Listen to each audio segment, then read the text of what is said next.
Di awal cerita ini, kita diperkenalkan dengan kisah seorang bayi yang dibuang dan kemudian ditemukan oleh sepasang suami istri miskin.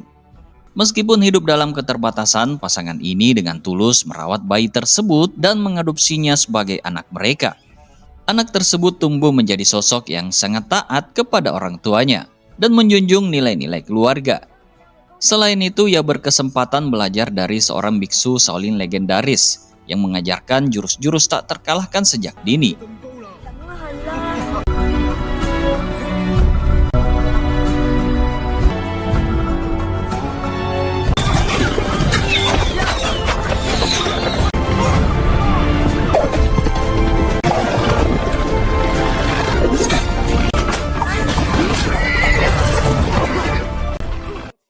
Feng yang sudah terbukti mampu mengalahkan perampok-perampok yang lebih tua dan dewasa kini tiba di sebuah warung. Di sana ia menyaksikan sebuah kejadian penting di mana sekelompok perampok datang dengan membawa gerobak yang berisi seorang tawanan. Dalam kondisi kelaparan, mereka memutuskan untuk beristirahat dan memesan bakpao. Namun tanpa mereka ketahui, Feng telah mengetahui bahwa mereka baru saja menculik seorang pangeran bernama Duan Yu dari Dali. Sebelum pertarungan tak terhindarkan terjadi, Feng mencoba berdiplomasi dengan pemimpin perampok, memohon agar mereka membebaskan sang pangeran. Namun permintaannya ditolak, dan para perampok itu tetap bersikukuh untuk membawa tawanan mereka. Akhirnya pertarungan pun terjadi.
Setelah berhasil mengalahkan mereka, pemimpin perampok menyadari bahwa lawannya adalah Qiao Feng, ketua dunia persilatan dari Kaipang yang dikenal dengan kepiawaian para pendekarnya.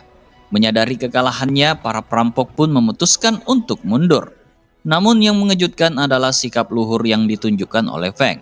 Meskipun telah menang, ia dengan hati yang besar memilih untuk memaafkan para perampok tersebut.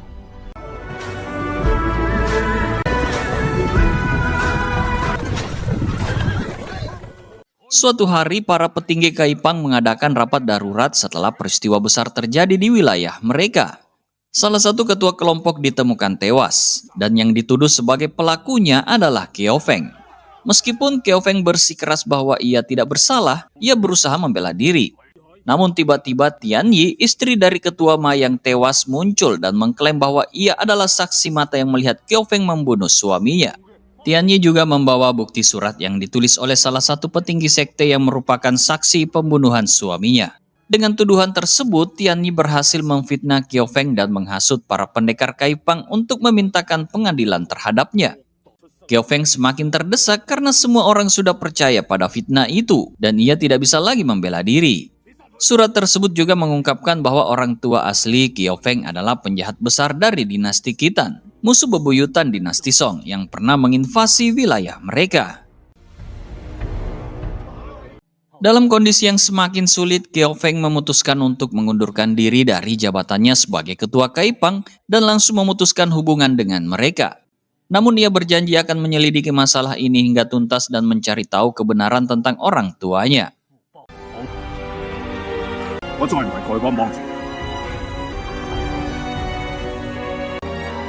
今日所有對我嘅污蔑，各位放心，有生之年我絕唔會。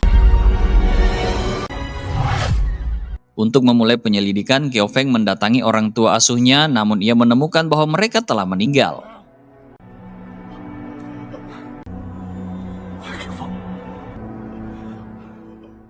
Tak lama setelah itu, dua orang warga datang dan salah mengira bahwa Qiao Feng adalah pembunuh kedua orang tua asuhnya.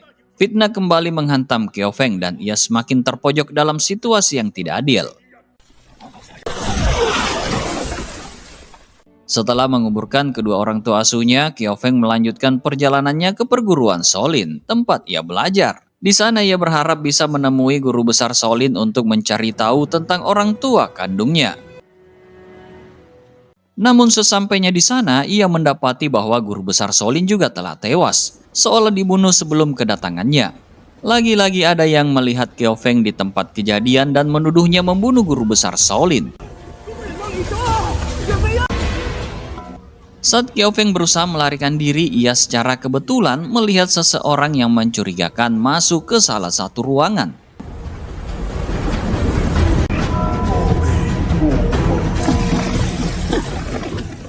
Ia mengejarnya dan mengungkap bahwa orang itu sedang mencuri kitab tenaga dalam Shaolin. Tak lama kemudian para prajurit Shaolin menemukan Qiao Feng di tempat kejadian. Kini ia dituduh mencuri kitab Shaolin. Meskipun berusaha membela diri, mereka tidak mempercayainya. Ketika para murid Shaolin bersiap untuk menyerangnya, Qiao Feng terpaksa melawan mereka untuk mempertahankan diri.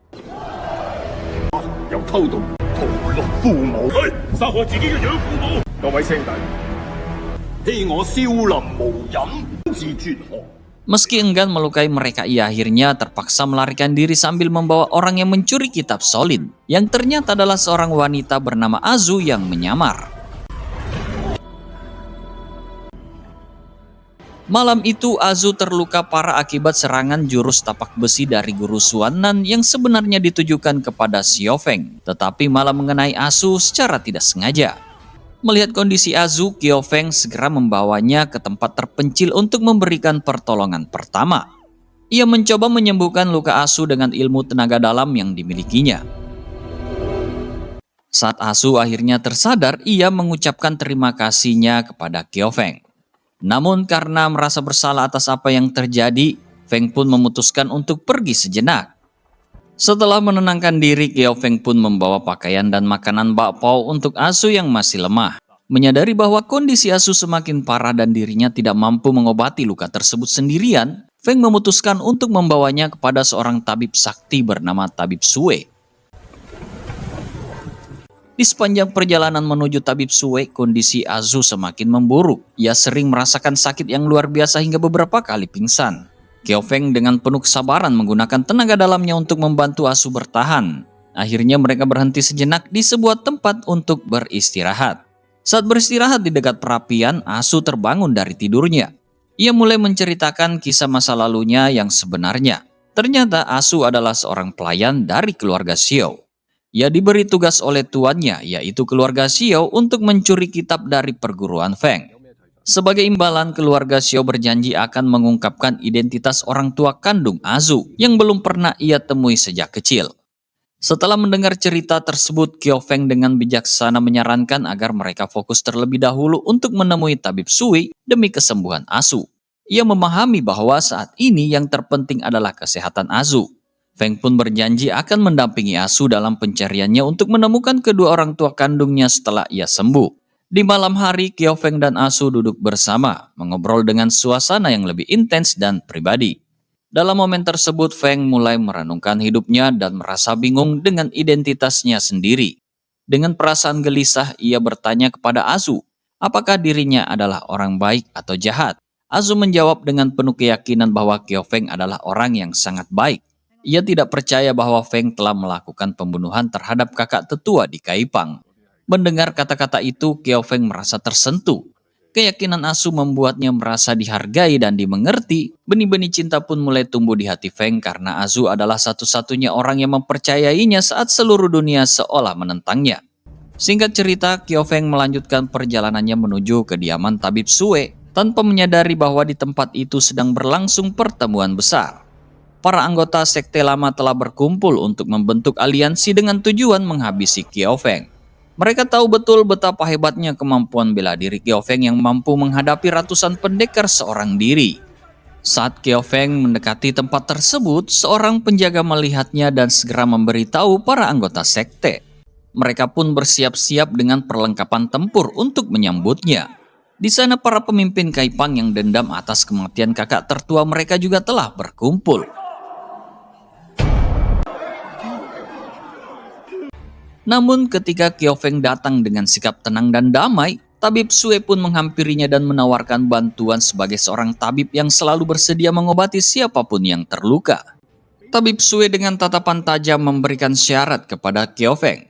Jika Feng ingin Azu disembuhkan, ia harus menukarkannya dengan nyawanya sendiri. Mendengar permintaan tersebut, Qiao Feng tentu saja setuju demi kesembuhan wanita yang ia cintai.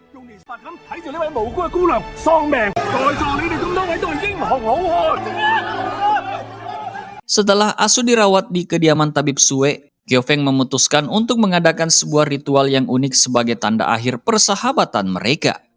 Ia mengajak semua orang terdekatnya untuk minum arak bersama. Ritual ini dimaksudkan sebagai simbol perpisahan, menandakan bahwa mereka tidak lagi berteman agar tidak ada penyesalan di masa depan.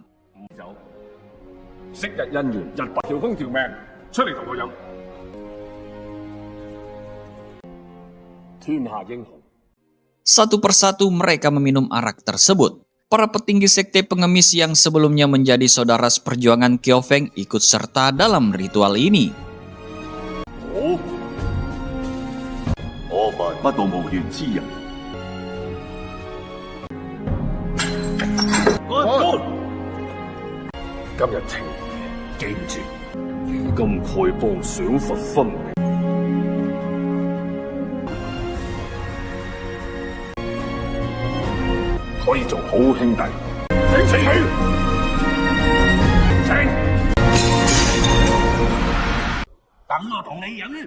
Namun tiba-tiba muncul seorang pendekar yang sombong dan mengaku-ngaku sebagai teman baik Qiao Feng. Feng sendiri merasa bingung karena tidak mengenal pendekar tersebut. Setelah upacara minum arak selesai dan ikrar dinyatakan sah, menandakan bahwa mereka bukan lagi saudara. Feng memperingatkan bahwa ia tidak akan menunjukkan belas kasihan jika mereka bertemu sebagai musuh. Saat Feng melakukan serangan pertamanya, para anggota sekte pun langsung menyerangnya. Pertarungan sengit pun dimulai, dengan Qiao Feng yang melawan ratusan pendekar sekaligus.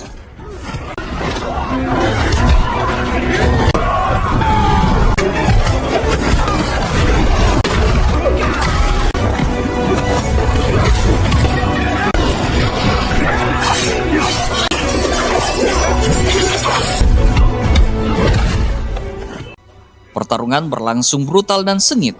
Feng yang telah memutuskan hubungan persahabatan bertarung tanpa ampun, mengeliminasi setiap lawannya dengan kejam.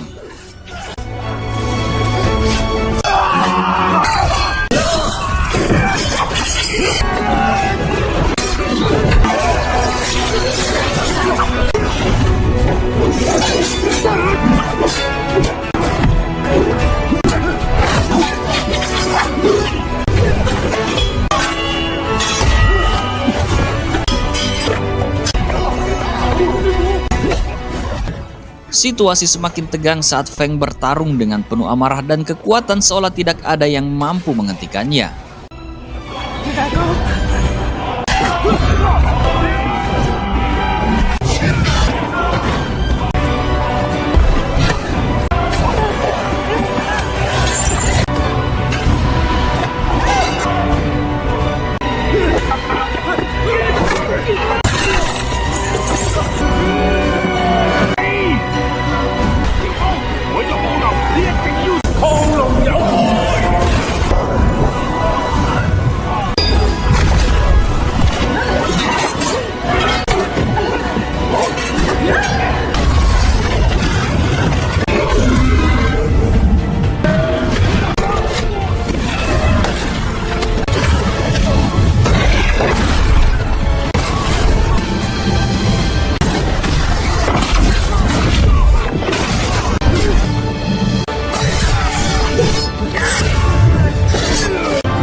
Di tengah kekacauan, Tianyi yang selama ini menyimpan dendam melihat kesempatan untuk menyerang Azu secara diam-diam. Beruntung Feng berhasil menyelamatkan Azu tepat waktu. Saat Feng berusaha mendekati Azu, Tabib Sue tiba-tiba menyerang Qiao Feng dari belakang dengan tusukan yang mengenai titik vitalnya. Serangan ini membuat Feng tidak mampu menggunakan tenaga dalamnya.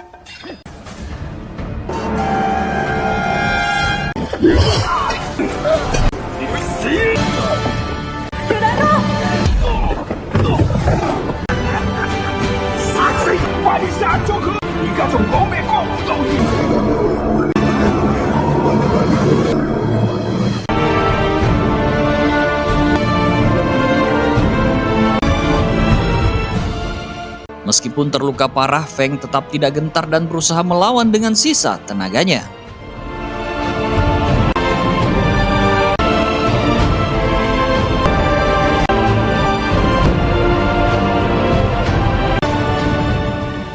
Pada akhirnya ia jatuh ke tanah akibat luka yang dideritanya. Di saat kritis itu tiba-tiba muncul seorang sosok misterius yang datang untuk menolong Qiao Feng dan membawanya pergi dari tempat tersebut.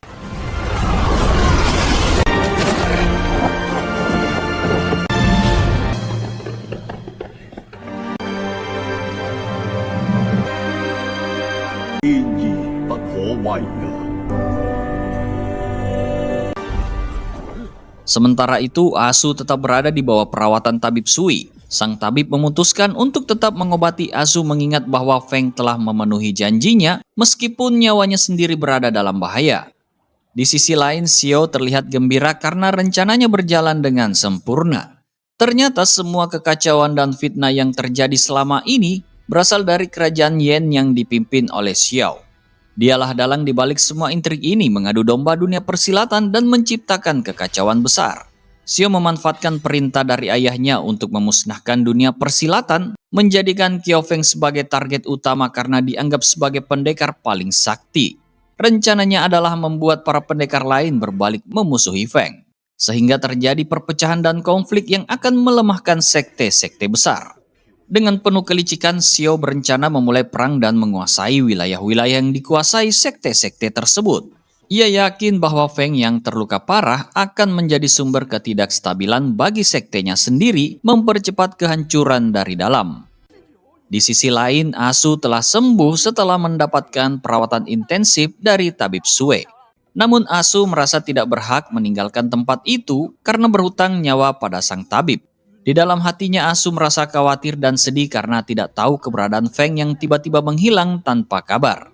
Sementara itu Qiao Feng telah pulih sepenuhnya, disembuhkan oleh sosok pria misterius.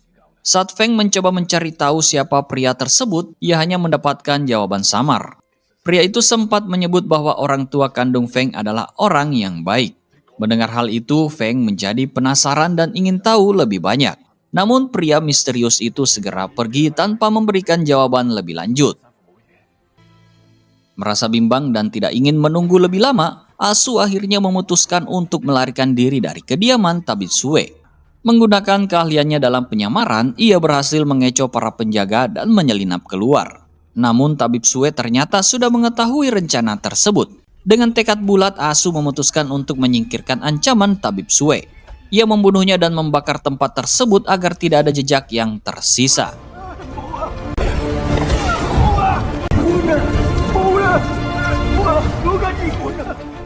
Keesokan harinya Qiao Feng datang memeriksa kediaman Tabib Sue.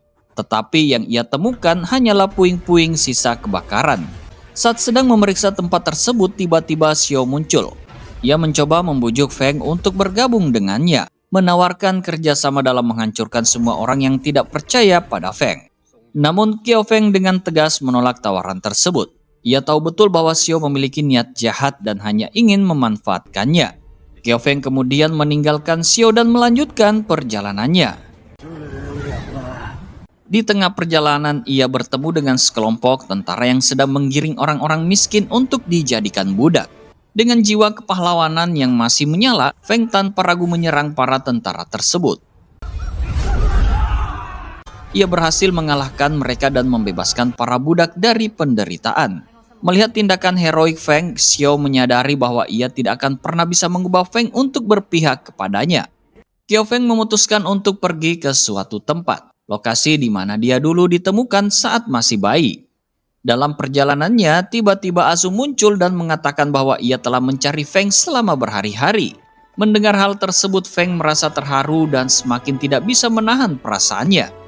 Dengan tulus, ia menawarkan untuk membantu Azu mencari kedua orang tua kandungnya, dan setelah itu mereka berencana hidup damai di luar perbatasan kerajaan. Azu pun setuju, namun Feng meminta bantuannya dalam sebuah rencana untuk menjebak Bai dan Tianyi yang telah memfitnahnya sebagai pembunuh kakak tertua mereka. Malam hari, Azu menyamar menjadi Tianyi untuk menjebak Bai. Dalam percakapan mereka, Bai dengan jujur mengungkapkan bahwa dirinya hanyalah seorang antek dari calon pemimpin sekte mereka yang bernama Duan Shengchun. Sementara itu, Qiao Feng yang menyamar sebagai kusir kuda diam-diam menguping percakapan tersebut dan akhirnya mengetahui alasan semua fitnah yang menimpanya. Rupanya para pemimpin sekte takut jika Feng menjadi guru besar sekte, sehingga mereka melakukan berbagai cara untuk menjatuhkannya. Setelah fakta-fakta tersebut terungkap, Bai segera pergi meninggalkan tempat itu. Namun ternyata Bai tidak mudah ditipu. Ia segera bertemu dengan Tianyi yang asli dan mereka pun berdiskusi mengenai rencana asli mereka. Yang mengejutkan, ternyata Duan Shengchun bukanlah dalang di balik pembunuhan kakak tertua mereka. Malah Tianyi yang sebenarnya membunuhnya. Didorong oleh rasa dendam karena sering mengalami kekerasan dalam rumah tangga dan merasa diperlakukan tidak adil. Selain itu, terungkap pula bahwa Bai dan Tianyi memiliki hubungan gelap yang telah mereka sembunyikan selama ini. Selanjutnya, Feng dan Azu melanjutkan perjalanan mereka menuju tempat Duan Shengchun untuk membalas dendam. Namun saat tiba di sana, mereka menyaksikan Duan tengah bertengkar hebat dengan istri dan putrinya. Ternyata Duan sering berselingkuh dan menyebabkan konflik dalam keluarganya. Putrinya Azi yang marah besar membuang liontinnya dan mencoba menyerang ayahnya dengan jarum-jarumnya.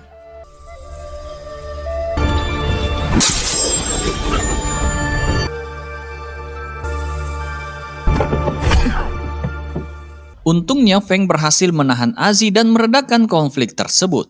Setelah kejadian itu, Duan Shengchun yang merasa berutang budi kepada Feng mengundangnya untuk tinggal sementara di rumahnya. Feng menerima tawaran itu dengan tujuan memanfaatkan kesempatan ini untuk menggali informasi lebih lanjut dan merencanakan balas dendam. Di rumah Duan Shengchun terjadi perdebatan sengit antara Duan Shengchun dan istrinya. Tanpa mereka sadari, Azu yang berada di balik pintu mendengarkan seluruh percakapan. Istri Duan Shengchun dengan jujur mengungkapkan kelelahan dan frustasinya terhadap perilaku suaminya yang gemar bermain wanita.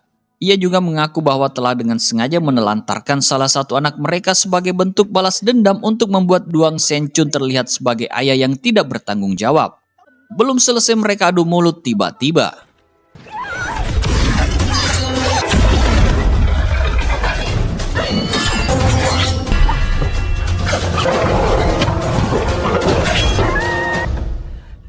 melihat liontin yang dimiliki Asi sama persis dengan miliknya, Azu mendadak menyadari sebuah kebenaran yang mengejutkan. Ia adalah anak yang pernah ditelantarkan oleh Duan Shengchun dan istrinya. Namun perasaan Azu bercampur aduk antara kebingungan dan rasa tidak percaya.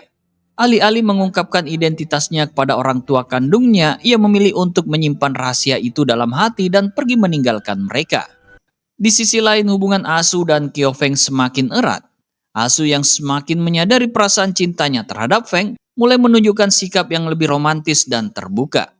Ia merasa sangat terharu atas dedikasi Feng yang tidak hanya menjaga dan merawatnya selama ini, tetapi juga membantunya menemukan jejak kedua orang tua kandungnya.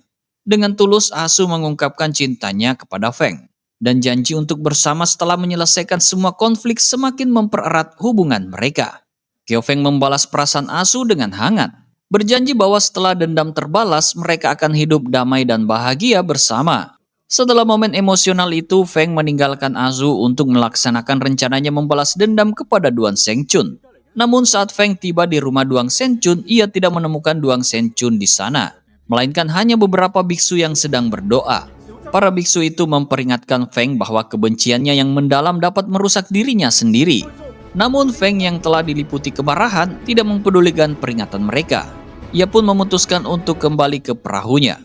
Begitu tiba di perahunya, Feng dikejutkan oleh kehadiran Duan Shengchun yang sudah menunggunya di sana. Feng langsung mengungkapkan semua kebenciannya pada Duan Shenchun. Tanpa banyak bicara, ia segera menghajar Duan Shenchun dengan pukulan mematikan yang dikenal sebagai 18 telapak naga, tapi sayangnya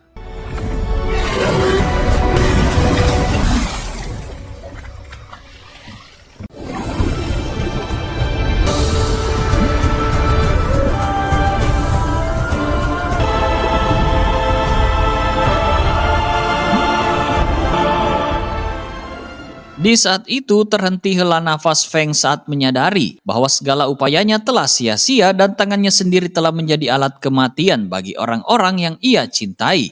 Rasa sesal menghantui pikirannya saat ia memandang jenazah asuh yang dibawa pulang ke kedua orang tua kandungnya.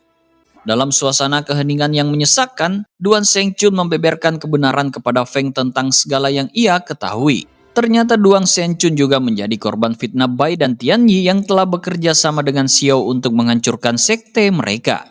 Duan Shenchun bahkan mengakui bahwa ia tidak pernah membuat surat sebagai saksi kematian kakak tertua mereka. Mendengar pengakuan itu, api kemarahan membakar dalam hati Feng dan dengan kecepatan kilat ia bergegas menuju tempat Bai dan Tianyi berada. Setibanya di sana, Feng dengan penuh ketegasan memaparkan semua yang ia ketahui kepada Bai. Dan rasa amarah yang mendalam terpancar dari matanya karena Bai telah bersekutu dengan Xiao yang sengaja memanfaatkannya untuk membunuh Duan Shenchun. Dan pada saat yang tak terduga, tiba-tiba Asi langsung menghampiri Tianyi dengan penuh amarah dan langsung menuangkan minyak panas ke wajah Tianyi sebagai balas dendam atas kematian kakaknya. Namun sebelum Asi bisa melanjutkan aksinya, terdengar suara ribuan prajurit dari luar.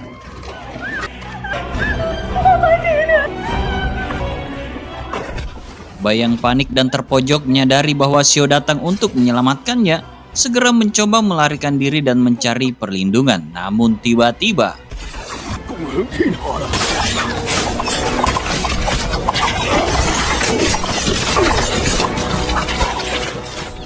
ternyata itu semua adalah jebakan yang telah disusun oleh Xiao untuk menghabisi Qiao Feng.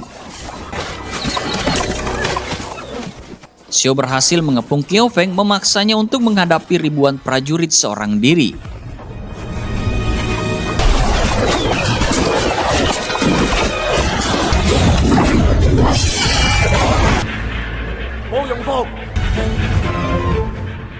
Namun tanpa diketahui Xiao, Azi sebelumnya telah memberikan pedang legendaris milik ayahnya kepada Feng. Pedang itu terkenal sangat tajam dan telah digunakan dalam banyak pertarungan bersejarah.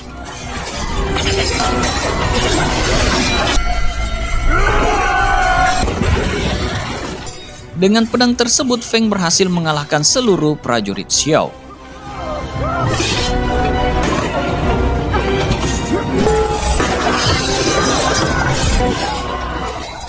Pertarungan sengit antara Feng dan Xiao pun terjadi.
Di tengah pertempuran, Feng menyaksikan pemandangan yang sangat menyakitkan di mana semua anggota sekte pengemis yang pernah dipimpinnya telah dibunuh dan digantung oleh Xiao dan pasukannya.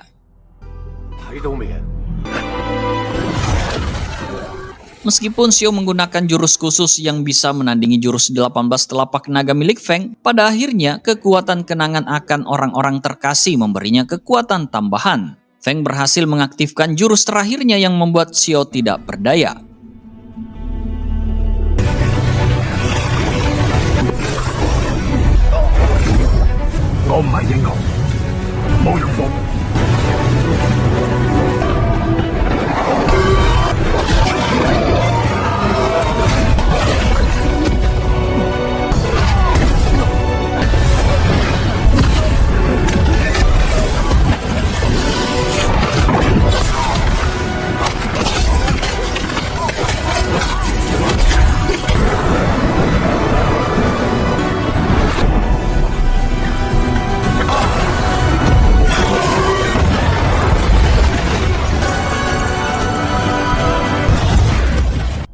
Setelah berhasil mengalahkan Xiao Feng menolak permintaan para prajurit sekte pengemis untuk terus berperang.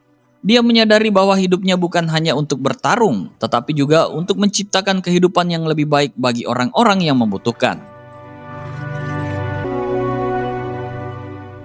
Film berakhir dengan adegan Xiao Feng yang telah memilih hidup tenang di perbatasan kerajaan. Dia tinggal dekat makam Azu yang ia kuburkan di sana sebagai tanda cinta dan penghormatan. Dalam bayangan Feng terlihat dirinya dan Azu berjalan bersama dengan damai, menggembalakan domba di padang rumput hijau. Akhir yang menyentuh ini menunjukkan bahwa meskipun Xiao Feng mengalami banyak penderitaan dan pertempuran, pada akhirnya cinta dan kenangan indah bersama Azu membawa kedamaian dalam hidupnya. Dan film pun berakhir. Take me back to a place where I felt at home. Take me back to a day when we weren't alone. Take me back to an age when the world felt small.